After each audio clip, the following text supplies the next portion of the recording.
Imagine a vast, silent landscape in the American Southwest. The air is dry, scented with sagebrush, and the only sounds are the wind and the call of a distant hawk. To the casual observer, it's a barren field of red dirt, scattered rocks, and a few lonely pinyon trees. But if you know how to look, if you can read the subtle clues in the earth, you will see the ghost of a metropolis. This is Yellow Jacket Pueblo, and it is the largest ancient pueblo ever discovered in the entire Mesa Verde region. We are not talking about a simple village. This was a sprawling community center, a pre-Columbian megacity that stretched across nearly 100 acres of land. It contained an estimated 1,200 rooms and 200 kivas, those circular, subterranean chambers used for rituals and social gatherings. This was a place of immense scale and importance, a hub of ancestral Pueblo society that was occupied for centuries, from as early as 500 AD until the late 1200s. Yet today, it lies mostly buried, a civilization hidden beneath your feet, its greatest secrets still waiting in the dark. The mystery of Yellow Jacket Pueblo is not just its scale, but its strange and enigmatic features. Across the site, deep pits sink into the earth, the exposed remains of kivas that have been partially reclaimed by the soil. In one particular area, archaeologists uncovered a kiva that was unlike any other. While most kivas are built below ground with a single wall, this one was enclosed within a building, situated above ground and surrounded by a double wall. Why? What was the purpose of this unusual design? Without a written record from the people who built it, we are left to speculate. Some researchers suggest it was a defensive measure, a sign that the community faced threats that required such fortified structures. Was it a sacred space that needed extra protection, or a stronghold in a time of growing unrest? The double walls stand as a silent architectural puzzle. As you walk the land, you find other tantalizing clues. Scattered across the ground are countless pottery shards and stone tools. On a guided hike, you might even be lucky enough to find a perfect half-inch-long arrowhead, left exactly where it was dropped centuries ago. The rule is to pick it up, feel its weight, imagine the hands that crafted it, and then gently return it to the earth. These artifacts are protected by law, silent witnesses to a daily life that vanished. Even more mysterious are the petroglyphs. On rocky outcroppings that overlook the shallow Yellow Jacket Canyon, lone figures are carved into the stone. There are said to be 3 of them, positioned around the site like silent sentinels. What do they represent? Who were they meant to communicate with? Their meaning is lost to us, a code we can no longer crack. Perhaps one of the most compelling features is a single, 5-foot-tall monolith, a chiseled stone that still stands where it was placed over 700 years ago. Researchers believe it functioned as a solar calendar, much like the features found at the famous Chaco Canyon in New Mexico. It is thought to mark the solstices, the sun aligning with it on the longest and shortest days of the year. This tells us that the people of Yellow Jacket were not just farmers and builders. They were astronomers, tracking the cycles of the cosmos to organize their rituals and their agriculture.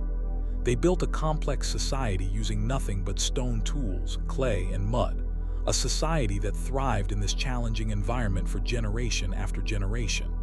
And then, they were gone. The scale of Yellow Jacket forces us to ask not just how they lived, but what ultimately caused them to leave everything behind.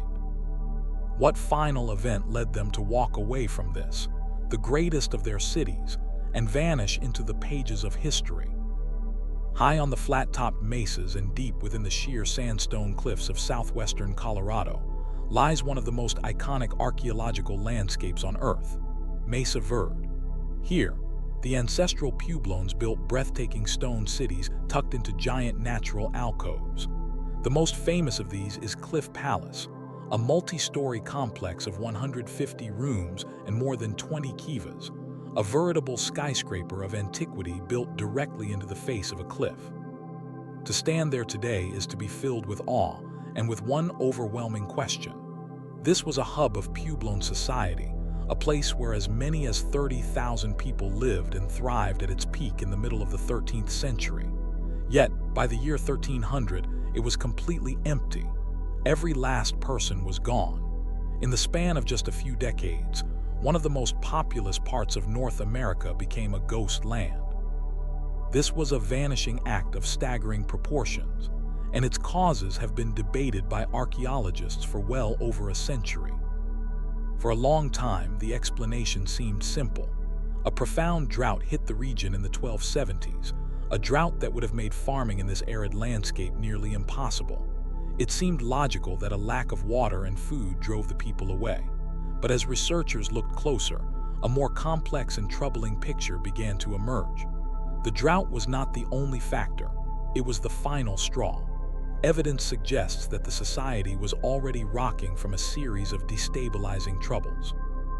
A few decades before the Great Drought, the entire Pueblo world was shaken by political disruptions. This may have caused an influx of people into the Mesa Verde region, straining the agricultural capacity of the land and leading to overcrowding. With resources stretched thin, something else began to appear on the landscape: violence. Archaeologists have tallied skeletons that show signs of trauma, broken skulls, parried arm bones, and found evidence of massacres and even cannibalism at certain sites. Rates of violence spiked in the time just before the Great Departure. It appears that this was not a peaceful exodus, but a society imploding from within, fractured by conflict and competition. So, where did they go? For many years, this was the central mystery. The distinct architectural and pottery styles of Mesa Verde seemed to have simply vanished. But a groundbreaking scientific study provided a stunning clue, and it came from a most unexpected source: domesticated turkeys. Archaeologists, including Professor Scott Ortman of the University of Colorado Boulder, analyzed the mitochondrial DNA from ancient turkey bones buried in the Mesa Verde region before the migration. They then compared it to turkey DNA from the northern Rio Grande area of New Mexico, north of Santa Fe. The results were clear. The genetic composition of the turkeys in the northern Rio Grande changed after the 1280s, and the new birds were a perfect match for the turkeys from Mesa Verde. This meant that the migrating people did not just leave. They took their turkeys with them on a long journey south. They didn't just disappear, they relocated. This scientific evidence beautifully corroborates the oral histories of the Tewa Pueblo people, who have lived in the northern Rio Grande for centuries. For generations, the Tewa have passed down stories of a great migration from the north, a journey that took them from their ancestral homes in the Mesa Verde region to their current lands. Their word for Mesa Verde is Tuyoj, which means the big Tewa place. They even have words in their language that seemed mysterious until viewed through this lens, like the word for a church roof that translates to a basket made of timber. An exact description of the roofs on the kivas their ancestors left behind at Mesa Verde. The story of Mesa Verde's abandonment is not one of a people vanishing into thin air, but of a society making a difficult choice to seek a new beginning. They moved south, they adapted, and their descendants, the Pueblo people of today, are living proof that this story is not a mystery with a dead end, but a journey with a destination. High above the valley floor in southwestern Colorado, two ancient stone pillars pierce the sky. This is Chimney Rock National Monument, a place of breathtaking beauty and profound mystery. For over 1,000 years, this site has stood as a silent sentinel, but recent discoveries suggest it was far more than just a settlement. It was a sophisticated celestial observatory, built with a precision that rivals modern astronomy, all to track one of the sky's most elusive cycles. The ancestral Puebloans who built here chose this specific, dramatic location for a reason that seems pulled from the realms of myth. They built their sacred Great House Pueblo to witness an event that only occurs once every 18.6 years. A moment when the moon, in its slow, wobbling dance with the earth, appears to pause at the very northernmost edge of its journey. This is the major lunar standstill, and from this high mesa, the full moon rises in perfect alignment, framed perfectly between the twin rock pillars of Chimney and Companion Rock. Imagine the knowledge required to build for an event that unfolds over a generation. The ancestral Pueblones, who thrived here between 850 and 1200 AD, were master astronomers. They didn't just notice the moon's nightly changes, they tracked its subtle, multi-year journey across the horizon. The great house Pueblo wasn't just positioned for a view, it was engineered for a prophecy. Tree ring dating on the structure's original timbers revealed a stunning fact. The primary construction phases occurred in the years 1076 and 1094. These dates are not random. They are exactly 18 years apart, and each one coincides with a peak of the major lunar standstill. This means the community deliberately coordinated their massive building efforts with this long-term celestial clock. They were not just observing the moon. They were building in rhythm with it, creating a sacred architecture that connected the earth to the heavens in a way that we are only just beginning to understand. But why here? The mystery deepens when you consider Chimney Rock's connection to a larger world. This was not an isolated outpost. It was a northern extension of the powerful Chacon culture, centered at Chaco Canyon over 90 miles away in New Mexico. The architectural style, the pottery, and the cultural practices all point to a deep connection. How did these distant communities communicate and coordinate? Some theories suggest a sophisticated relay system using signal fires or reflected sunlight from mica mirrors, passing messages from one high point to another across the vast, rugged landscape. It's possible that during a major lunar standstill, people would pilgrimage from Chaco Canyon and other communities to witness the celestial spectacle at Chimney Rock.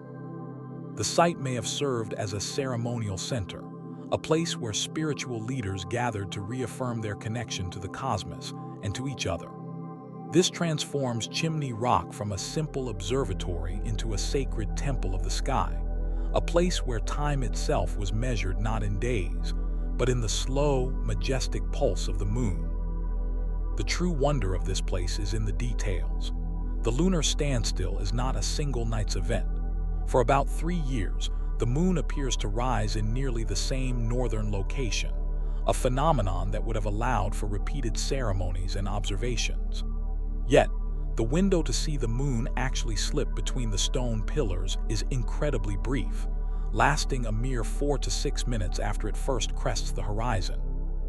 To build a complex society, to move an estimated 6 million stones by hand without beasts of burden, all to witness a minutes-long event that occurs only a few times in a person's life, speaks to a motivation that goes far beyond practicality. It speaks to a deep, spiritual need to understand their place in the universe. The ancestral Pueblones at Chimney Rock looked to the heavens and saw not random stars, but a cosmic order. They built a legacy in stone to mark that order, leaving behind one of the most compelling and elegant mysteries of the ancient world, a puzzle where architecture, astronomy, and faith converge in a single, breathtaking alignment. Not all of Colorado's ancient mysteries reach for the sky. Some are hidden deep within the earth, in quiet, forgotten places where time itself has been preserved. Tucked away on the Palmer Divide about 25 miles south of Denver, Franktown Cave is one such place. From the outside, it appears as a simple rock shelter, a massive overhang of sandstone. But this unassuming cave is a time capsule of incredible significance. Unlike most archaeological sites, where only stone and pottery survive, the unique dry conditions within Franktown Cave preserve the everyday, perishable items that usually crumble to dust. Here, the story of ancient Colorado is written not just in stone points, but in woven fibers, animal hides, and ancient corn cobs. This cave provides an uninterrupted record of human habitation spanning an almost unimaginable 8,000 years, from 6400 BC to as recently as 1725 AD. Walking into Franktown Cave is like stepping into an archive where every layer of soil is a new chapter in a very long story. The artifacts found within this cave are what make it truly extraordinary. Archaeologists have recovered over 4,000 items, but the most telling are the 351 perishable objects that somehow survived the centuries. These are the intimate possessions of the people who called this shelter a temporary home. We find sandals, meticulously woven for different seasons. There were complex sandals with straps designed to hold grass socks for insulation during the cold winters, and lighter, more breathable sandals for the summer heat. This simple detail reveals a sophisticated understanding of their environment and a desire for comfort that makes these ancient people feel instantly familiar. We also find a nearly complete moccasin, crafted from tanned bison hide and stitched with sinew. This single shoe, dated to between 1215 and 1270 AD, is more than just footwear. It's a clue to a great migration. Its design is almost identical to moccasins found in Utah and as far north as the Yukon, suggesting it was made by the ancestral Navajo or Apache people as they moved through Colorado on their long journey from northern Canada. What emerges from the dust of Franktown Cave is a story of adaptation. The earliest visitors in the Archaic period were nomadic hunter-gatherers. They lived in a world where large game like the ancient bison were becoming extinct, forcing them to adapt by hunting smaller animals like rabbits and deer, and gathering wild plants, seeds, and nuts. The tools they left behind evolved to process this new diet. Then, slowly, came change. Around 200 to 500 AD, corn was introduced into their diet, and pottery fragments appear, signaling a shift towards storing and carrying food. The cave's record shows that people here were often slow to adopt new technologies from the plains, like the bow and arrow, suggesting a unique, mountain-adapted culture that moved at its own pace. The very earth of the cave tells a story of changing climate and population. During the Middle Ceramic period, when the climate was wetter and milder, the number of corn cobs and artifacts increases, hinting at a larger, more intensive occupation. Franktown Cave does not offer the dramatic architecture of a cliff palace or a stone tower. Its mystery is quieter, but no less profound. It is the mystery of daily life, of countless generations returning to the same sheltered space, each leaving behind a small piece of their story. It forces us to wonder about the individuals, the person who wore the moccasin smooth, the weaver who crafted a sandal for winter, the family that shared a meal of corn by a fire.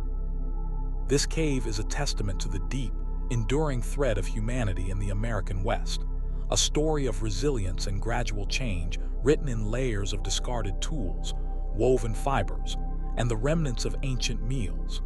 It reminds us that history is not always about grand abandonments or monumental constructions. Sometimes, the greatest mysteries are found in the quiet accumulation of everyday life, patiently waiting in the dark for thousands of years to be rediscovered. Nestled within the high plains of southeastern Colorado in the Comanche National Grassland lies a place known as Picture Canyon. To the casual observer, it might seem like just another beautiful, remote canyon. But this place is something far more. It is an extensive outdoor art gallery, a vibrant and ancient canvas where the walls themselves seem to speak in a language of symbols and images. The name is perfectly fitting. Here, gifted artists, the native inhabitants of this land, left behind a remarkable legacy of skill and creativity between about 1500 and 1800 CE. You'll find painted and inscribed images of what appear to be cattle, bison, horses, and perhaps warriors. There is even a remarkable depiction of what looks like a multi-legged insect, perhaps a millipede.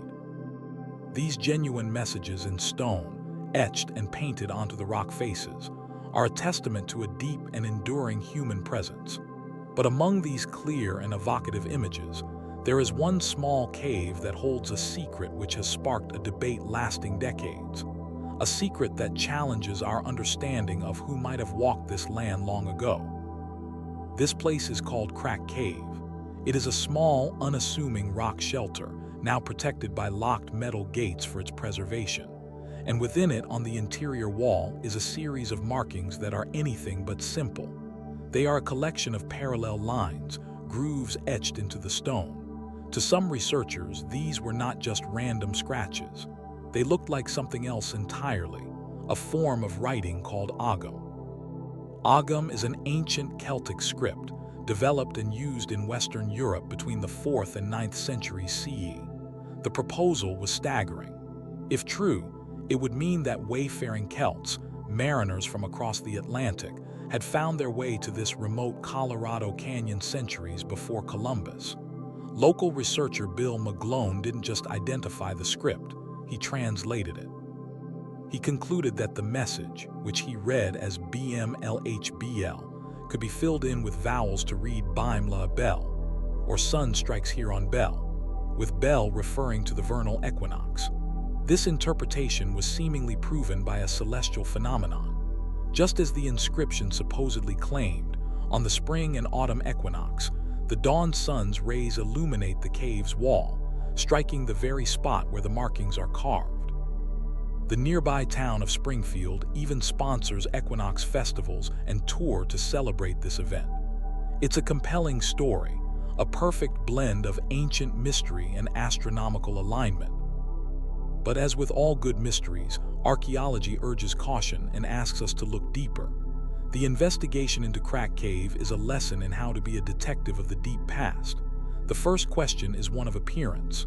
European Ogham was typically carved on the sharp, vertical edge of an upright stone slab. The markings in Crack Cave, however, are on a flat wall and look nothing like that. The second, and more profound, challenge is one of translation. McGlone's reading depended on a unique rule he applied, that this American Ogham used only consonants, leaving him to imaginatively supply the vowels to make the message decipherable. As one Celtic studies scholar noted, this lack of vowels makes it so ambiguous that one can extract almost any meaning one pleases. It opens the door to confirmation bias, where a researcher might find the message they expect to find. Furthermore, there are many human activities that can produce a series of parallel lines that are not writing. Sharpening a stone tool, making tally marks for a calendar, or even creating certain Native American petroglyphs can all result in similar grooves. So we are left with a puzzle. If ancient Celts were here, where is all the rest of their stuff? As the archaeological detective would ask, where is their trash, their cultural footprint? These Celts would have had to cross the Atlantic, make landfall, and then journey on foot for hundreds of miles from the Gulf of Mexico to this specific canyon. They would have needed to linger for at least a year to observe and confirm the equinox alignment. And yet, mysteriously, they left no other trace. No distinctive Celtic tools, no pottery, no remains of encampments, nothing but these disputed lines in a single, small cave. The verdict of archaeology, then, leans away from wandering Celts and toward a more local explanation. The marks in Crack Cave could very well be a sophisticated calendrical system created by the indigenous people of the area to track the passing of time and the changing seasons, a practice known from other sites. They represent a deep, local knowledge of the cosmos, not a message from a lost foreign traveler. Picture Canyon, therefore, presents us with a choice. We can choose to see the markings in Crack Cave as proof of a fantastical journey, an epic voyage that left only the faintest of whispers on a cave wall. Or we can see them as part of the extraordinary and genuine artistic legacy left by native people, a testament to their astronomical wisdom. Perhaps the true message in the stone is not a translated phrase, but a reminder of the boundless human capacity for observation, for marking time, and for leaving our mark on the world, whatever form that mark may take. The canyon doesn't give up its secrets easily, and the mystery itself is what keeps us coming back, looking and wondering. Just south of the well-trodden paths of Mesa Verde National Park lies another world entirely, a vast, silent landscape of canyons and mesas where time seems to have stood still. This is the Ute Mountain Tribal Park, a 125,000-acre preserve that holds secrets not in restored and reconstructed ruins, but in places left exactly as they were found. If Mesa Verde shows you a museum, Ute Mountain Tribal Park invites you into a living, breathing mystery. Here, the artifacts are not behind glass or locked away in curation drawers. They lie on the ground where they were dropped over 700 years ago, Potsherds with intricate patterns, stone tools, and ancient corncobs remain untouched, waiting for a respectful eye to notice them. But visiting this sanctuary of the past is a privilege, not a right. Access is strictly controlled, and all who enter must be accompanied by a Ute guide. This is a place of deep protection, where the land and its ancient stories are guarded by the Ute Mountain Ute tribe, creating an experience that is as profound as it is rare. The story of how this land became a protected park is a story of defiance and vision. Back in 1911, just 5 years after Mesa Verde was designated a national park, the United States government set its sights on this adjacent land, which was rich in untouched ruins. At a tense meeting at Navajo Springs, government officials told the Ute elders that since they didn't use the land where the ruins were, the government had a right to take it for public purposes. But the Ute leaders stood firm. Tribal Council member Nathan Wing responded with a powerful declaration, saying, "Those old ruins belong to us. We always leave them alone." The government's attempt failed. For decades, the tribe lived with the fear that their land might still be taken. Then in the 1960s, a brilliant Ute elder named Chief Jack House proposed a perfect solution: create their own tribal park. This was a revolutionary act of cultural sovereignty. It meant the ruins would stay in native hands, while allowing a limited number of visitors to appreciate them on the tribe's own terms. This vision, however, was not without its critics. Some tribal members opposed opening the land at all, and in protest, they shot at Chief Jack House's image in an alcove and burned down his hogan, a traditional dwelling. Despite this pushback, the park opened to the public in 1972, the year after Chief Jack House passed away, ensuring his legacy of protection would endure. When you visit the tribal park today, you understand immediately why this protection was so important. The atmosphere is completely different from any national park. There are no paved loops, no crowds, no buses. The park is deliberately kept in what one park director called a primitive stage. There is no running water or electricity. The silence is profound, broken only by the wind and the call of a raven. With a daily limit of just 30 non-tribal visitors, you can easily have an entire canyon to yourself, a stark contrast to the 500,000 annual visitors at its famous neighbor. Your guide is not just an interpreter of history, they are a cultural bridge. They might be a tribal member like Marshall Deer, who shares stories of how the Utes hid their children in these very cliff dwellings to protect them from soldiers who sought to take them to boarding schools. Or they might be someone like Rick Hayes, who offers a personal perspective on the ancestral Pueblos, suggesting that Hopi people have said it was simply time to go. A spiritual migration after their task on the land was complete. The ruins you encounter are raw and untouched by modern reconstruction. In places like Lion Canyon, you can find Eagle Nest House, a 2-story village perched 60 feet high on a ledge, defended by an overhanging cliff. To reach it, you might climb a sturdy wooden ladder, much like the one the ancestral builders might have used. Inside, you can see the original plaster on the kiva walls, still painted with zigzag patterns. In another part of the park, you can hike to the treehouse, a collection of well-preserved rooms tucked into a sandstone alcove, which requires climbing 5 ladders to reach. Throughout the park, you will find panels of ancient rock art, like the butterfly panel, which features Hopi symbols depicting their origin story.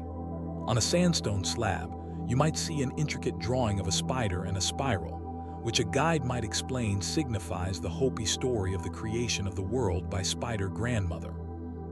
These are not just artifacts, they are connections to a living culture. The Ute Mountain Tribal Park ultimately forces us to reconsider what it means to solve a mystery. For generations, the departure of the ancestral Pueblos has been presented as a puzzle for archaeologists to solve. But here, the Ute people offer a different perspective. The mystery is not a problem to be dissected, but a story to be respected. The park is a testament to the idea that some secrets are meant to be protected, not fully unveiled. It asks us to be comfortable with not having all the answers, to simply sit in the silence of the canyon and feel the weight of the centuries. The artifacts on the ground, the paintings on the walls, the silent stone rooms, they are all part of a narrative that is still being told. As one Ute guide reminded visitors, the story's not done. By protecting this land, the Ute Mountain Ute tribe is not just preserving the past. They are honoring the enduring mystery of a civilization that flourished here, and when it was their time, moved on, leaving their blessings on the land for all who visit with a respectful heart. Deep in the silent, sun-baked canyons where the borders of Colorado and Utah meet, stand silent stone sentinels. These are the Hovvenweep Towers, ancient structures that have baffled archaeologists for generations. They rise from the desert landscape like stone giants, their precise construction and mysterious purpose whispering secrets of a lost world. Who built these intricate towers, and why did they place them here in this remote and rugged terrain? More importantly, what were they trying to accomplish, or perhaps, what were they watching for? The name Hovvenweep itself comes from the Ute language, meaning deserted valley. It is a fitting name for a place that was, for centuries, abandoned and forgotten by time. The ruins we see today are the work of the ancestral Pueblones, the same culture that built the magnificent cliff dwellings at Mesa Verde. But while Mesa Verde is famous for its homes tucked beneath canyon walls, Hovvenweep is defined by its towers. And these are not simple piles of rock. They are architectural marvels, built with a skill and intention that rivals, and in some ways surpasses, more famous ancient sites. The masonry is impeccable. Stones were carefully shaped and fitted together without mortar, yet the walls have held firm for over 700 years. Many of the towers are built on precarious, uneven surfaces, on the very rims of canyon ledges or atop massive boulders. It is as if the builders deliberately sought out the most challenging locations possible. This was not a people merely seeking shelter. This was a people with a vision, a purpose that demanded these specific, dramatic placements. When you walk through Hovvenweep today, the silence is profound. The wind whispers through the canyon and the towers stand as mute observers. The largest concentration of ruins is found at Square Tower Group, where structures cling to the edge of Little Ruin Canyon.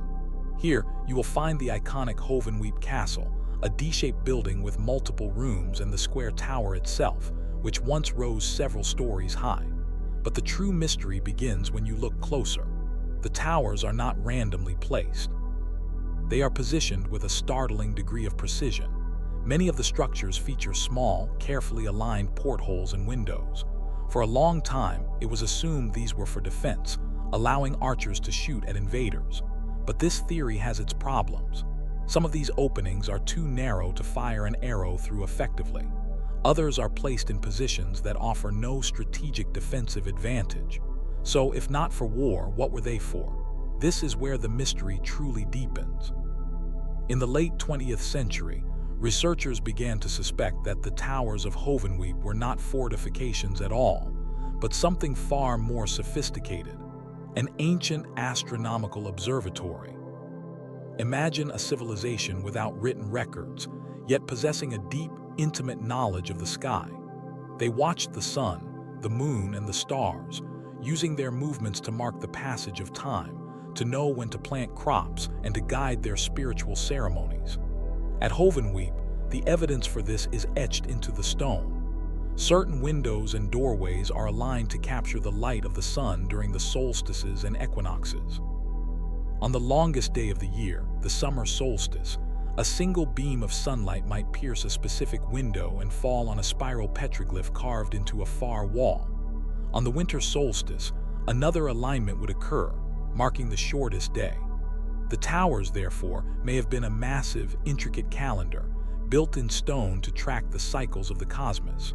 One of the most compelling pieces of evidence is the so-called sun room. In this structure, a small window is perfectly positioned so that sunlight enters and illuminates a corner of the room only for a few minutes during the summer solstice. This is not a coincidence. This is precision engineering, achieved centuries before the telescope was invented. It suggests that the ancestral Pueblones were not just farmers and potters. They were astronomers and engineers of the highest order. They understood the tilt of the Earth's axis and the complex patterns of celestial motion. They encoded this knowledge into their architecture, creating a permanent record of their understanding of the universe. But why go to such extraordinary lengths? Why build these complex multi-story towers just to mark the seasons? The answer may lie in survival and spirituality. In the arid Southwest, knowing the precise timing of the solstices was critical for agriculture. It told them when the summer rains would come, when to prepare the soil. But it was likely more than that. The cycles of the sun and moon were deeply woven into their religious beliefs. The towers, reaching for the sky, may have been a physical connection between their world and the cosmos, a place where priests or shamans could commune with the forces that governed their lives. So, were the Hovvenweep towers guardians of the canyon? Perhaps, but they were not guarding against human enemies. They were guardians of time, watchers of the sky, and sentinels for a civilization that understood the rhythms of the earth and the heavens in a way we are only just beginning to comprehend. Not far from the solitary towers of Hovvenweep lies a vast, hidden world. This is the Canyons of the Ancients, a sprawling national monument that contains one of the highest known densities of archaeological sites in all of North America. This is not a landscape of grand, isolated monuments. Instead, it is an entire civilization hidden in plain sight, a complex network of life that has all but vanished from view. Imagine not just a few ruins, but an entire lost world. Beneath the sagebrush and pinyon pines, the land is a silent library of the past. Here, there are over 8,000 recorded archaeological sites, from small pit houses and granaries to large villages and elaborate ceremonial structures, known as kivas. This was not a sparsely populated frontier. This was a thriving, complex society, a hub of ancestral Pueblo life that lasted for centuries. Yet today, it appears as empty desert. The mystery of the Canyons of the Ancients is not about a single structure, but about an entire civilization that flourished here and then, seemingly, simply walked away. Where did they go? And why did they abandon such an extensive, well-established homeland? To understand the scale of this mystery, you have to understand what lies beneath the soil. A walk through this landscape is a walk through a ghost civilization. You might stumble upon a low, circular depression in the earth, the remains of a kiva, a sacred room used for religious and social gatherings. Nearby, you might find the outlines of a stone foundation, all that remains of a home that sheltered a family over 800 years ago.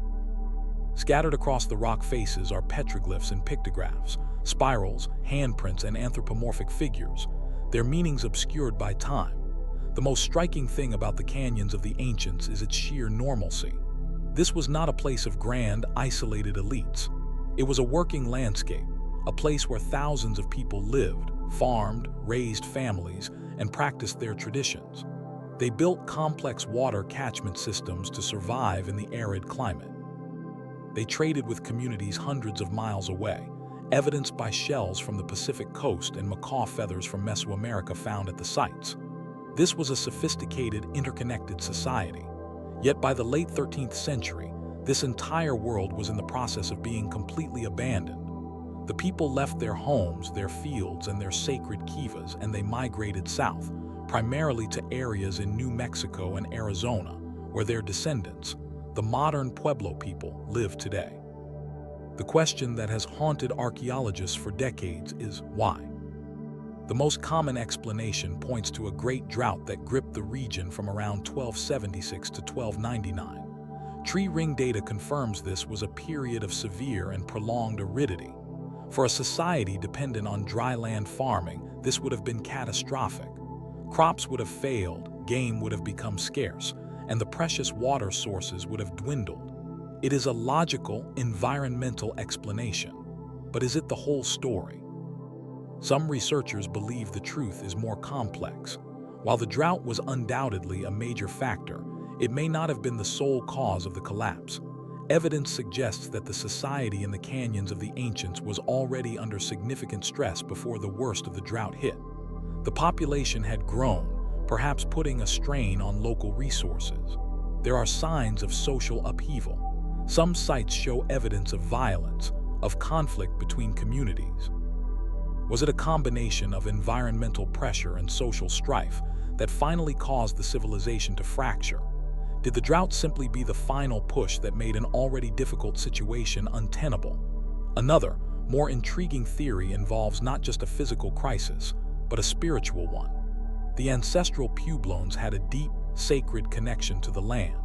What if, after generations of living there, they began to see the environmental changes as a sign? A sign that their relationship with the world had become unbalanced, that the spirits were displeased.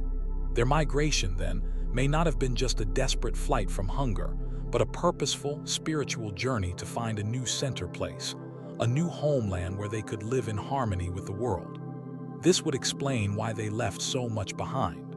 They weren't just fleeing, they were moving toward a new beginning, guided by their religious leaders and their cosmology.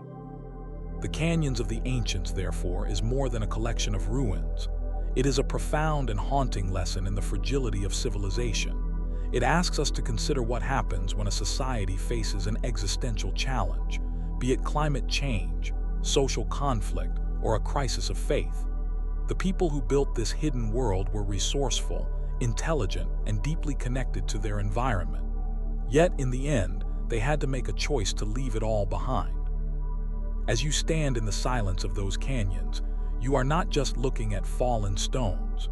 You are standing in the footprint of a lost world, a civilization that whispers to us across the centuries, a reminder that even the most established societies are part of the endless cycle of growth, change, and departure.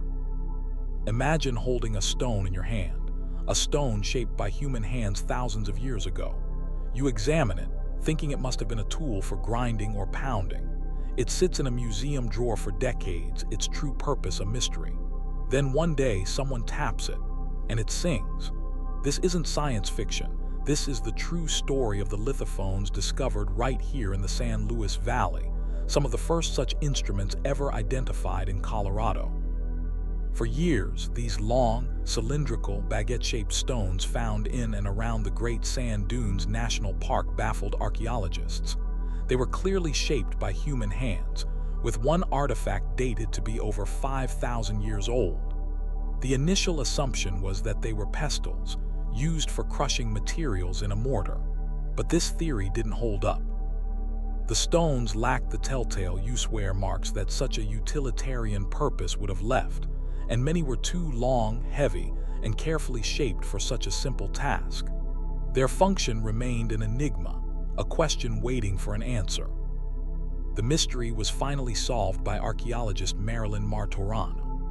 After studying the stones for years, a friend sent her a video of musical stones, known as lithophones, from a museum in Paris. Lithophones are purpose-built stone instruments that produce musical notes when struck, and they have been found in cultures across the globe, from Vietnam to Africa. The moment the video ended, Martorano picked up one of the Colorado stones and tapped it. A clear, resonant note rang out. In that moment, she realized she was likely the first person to hear that sound in over 1,000 years. These weren't simple tools. They were sophisticated prehistoric musical instruments. Testing confirmed that these artifacts had distinct acoustical properties, producing ringing sounds similar to a marimba or xylophone. This was a revolutionary discovery. It revealed that the ancient peoples of the San Luis Valley were using their environment for more than just survival. They were creating music, art, and culture. Researchers like prehistorian Duncan Caldwell believe these stones likely played a role in rituals, perhaps for fertility, rainmaking, or communicating with deities. The discovery forces us to reconsider these ancient people not just as hunters and gatherers, but as musicians and artists, the original hard rock musicians. The mystery, however, is far from completely solved. How were these lithophones played? Were they held in the lap, suspended like wind chimes, or arranged in groups? Why does the San Luis Valley seem to have so many of them? And what did their music truly sound like? These questions linger, a silent song from the past waiting for its melody to be fully rediscovered. The lithophones stand as a profound reminder that the human desire to create beauty and meaning is truly ancient, echoing through the millennia on the ringing surface of stone. High in the Colorado Rockies, surrounded by the soaring peaks of the Sangre de Cristo Range, lies the vast, high-altitude expanse of the San Luis Valley. Here, when the sun sets, something extraordinary happens. As the last light fades, a profound darkness descends, and the universe reveals itself in all its glory. The Milky Way stretches across the celestial expanse in a brilliant, star-studded arc that seems close enough to touch. This is not just a dark night. It is one of the best places in the world to witness the pure, unspoiled beauty of the night sky, a resource so precious that a major coalition is fighting to protect it as an international dark sky reserve. The San Luis Valley is uniquely suited for stargazing. Its high altitude, dry climate, and vast stretches of rural public land create conditions for exceptional sky quality with minimal light pollution. This has made it a premier destination for astronomers and dreamers alike. From the towering dunes of the Great Sand Dunes National Park, where the sandy landscape offers wide-open, unobstructed views, to the tranquil settings of the Zapata Falls Recreation Area, and the serene environments of the Baca and Alamosa National Wildlife Refuges, the valley is filled with perfect spots to lay out a blanket and look up. The town of Crestone, nestled in the mountains, also offers dark skis for a perfect stargazing getaway. But this incredible resource is under a subtle threat. If you speak with longtime residents of southern Colorado, many will tell you they have noticed the slow, pervasive creep of light pollution. Inefficient artificial lighting from rural communities and agriculture spills into the night sky, washing out the stars and disrupting the natural environment. This isn't just an aesthetic loss. Light pollution wastes massive amounts of energy and money, with about half of all illumination from a typical light source being wasted by shining directly upward. It disrupts our circadian rhythms, linked to health problems like insomnia and obesity, and it devastates wildlife, confusing nocturnal animals and altering the life cycles of plants. This is why the Sangre de Cristo Dark Sky Coalition, spearheaded by the organization SLV Go, is working to achieve a formal International Dark Sky Reserve designation. This rigorous process involves working with local communities and governments to adopt responsible lighting policies, promoting public education, and demonstrating a profound commitment to preserving the natural night.